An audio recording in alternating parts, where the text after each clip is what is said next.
तो मैं हूं माइकल पर्ल कैमरे के सामने, और जेरेड हैं इसके पीछे जो संभाल रहे हैं अपनी डिजिटल जिम्मेदारी को, और हम आपके बाइबल के सवालों का उत्तर देंगे। और मेरे ख्याल से जेरेड ने ईमेल के द्वारा आपके कुछ सवाल प्राप्त किए हैं और वह इन सवालों को पढ़ेंगे। मैंने इन सवालों को पहले नहीं देखा, इसीलिए कई बार मेरे लिए थोड़ा मुश्किल होता है, लेकिन हम जल्दी से उत्तर देने की कोशिश करेंगे। तो पहला सवाल क्या है जेरेड? मैं अपने नास्तिक और संशयवादी मित्र को कैसे समझाऊं कि किंग जेम्स बाइबल सही जानकारी प्राप्त करने के लिए बिल्कुल सही बाइबल है? वे कहते हैं कि बाकी की कथाएं भी वैसी ही हैं और यीशु के पहले से मौजूद हैं। आपको यह करना है कि आप उन कहानियों में से किसी कहानी का संदर्भ या हवाला मांगें, लाइब्रेरी में जाकर इसे प्राप्त करें और इसे पढ़ें। कई साल पहले मैंने एक फैसला किया। उस समय मैं 16 साल का था और मैंने सड़कों पर प्रचार करना शुरू किया। मैं कॉफी की दुकानों में, हिप्पी कॉफी की दुकानों में जाकर प्रचार करता था और कॉलेज के गलियारों में जाता था। तो मेरी मुलाकात ऐसे लोगों से होती थी जो ह्यूमैनिटीज, फिलॉसफी, साइकोलॉजी, साइकेट्रिक्स जैसे विषयों का अध्ययन कर रहे होते थे।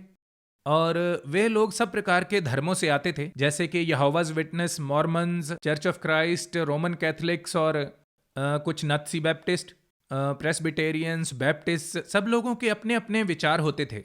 और इसलिए, और जब कोई मॉर्मन मुझसे कहता जोसेफ स्मिथ की सुनहरी पट्टियां, तो मैं जाकर मॉर्मन्स की पुस्तक लेता और इसका अध्ययन करता।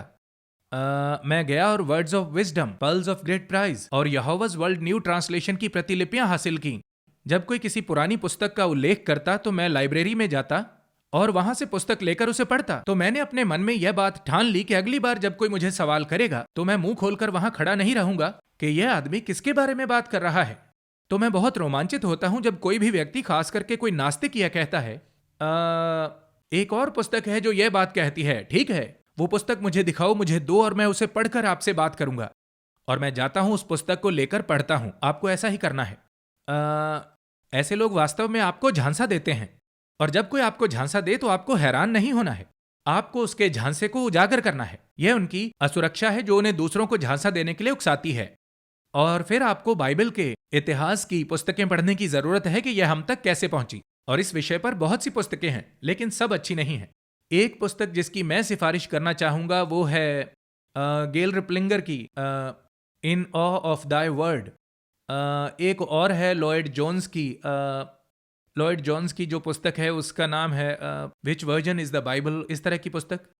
और यह अच्छी पुस्तक है। और भी हैं, लेकिन पुस्तक लें और इसे पढ़ें तो आपको पता चलेगा कि किंग जेम्स बाइबल एक बेहद प्रमाणिक अनुवाद है जिसका आरंभ पहली सदी से हुआ।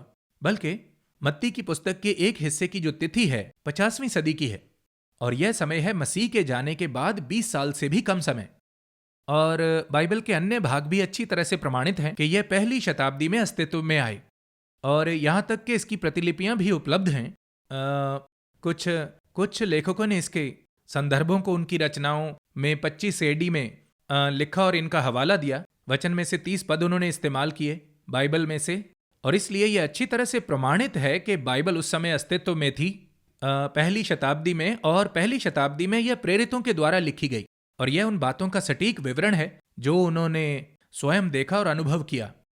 तो यदि बाइबल कोई ऐसी विशेष पुस्तक होती जो कहीं किसी जगह ऐसे ही खुदाई से मिली होती तो इसका अनुवाद हमारी भाषा में किया जाता और किसी को क्या परेशानी होती। लेकिन सच्चाई यह है कि इसका अस्तित्व पहली शताब्दी और दूसरी शताब्दी के शुरू में भी था, और यह बहुत सी भाषाओं में थी, और यह आज के समय तक है। बहुत सी भाषाओं में होने के कारण इसकी जांच होती रहती है। दूसरे शब्दों में, यदि इसमें कोई गलती पाई जाती है जो जानबूझकर इसमें डाली जाती है या ऐसा होता है, तो इथियोपिक अनुवाद और फिर सीरियक और कॉप्टिक और सीसियन भाषाएं, जो ऐसी भाषाएं हैं जिन्हें बहुत लोग पढ़ सकते हैं, इन भाषाओं में वचन की अखंडता कायम रहती, ताकि इसके द्वारा वचन की असल अखंडता को कायम रखा जाता। तो शुरू से ही 50, 60, 75 भाषाओं में बाइबल का हमारे लिए उपलब्ध होना, इसके कारण वचन की अखंडता शुरू से लेकर इस युग तक कायम और बनी हुई है।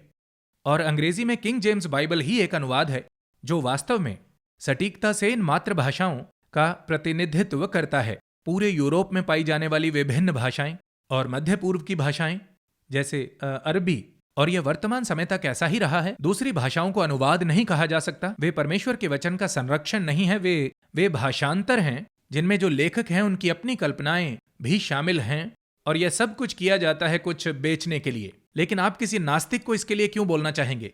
नास्तिक को आपको यह विश्वास दिलाना है कि जो बाइबल है, कोई भी बाइबल, सारे अनुवाद, सब में पूरी हो चुकी भविष्यवाणियां हैं। दूसरे शब्दों में, सब में सोर नगर के बारे में लिखा है।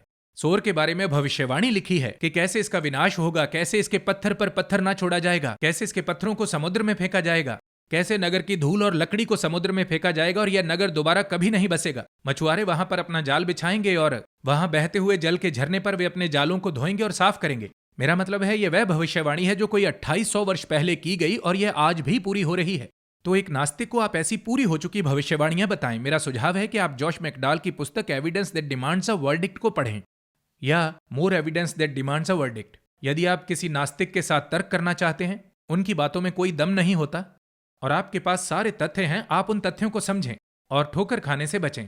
ठीक है, तो आज के लिए इतना ही।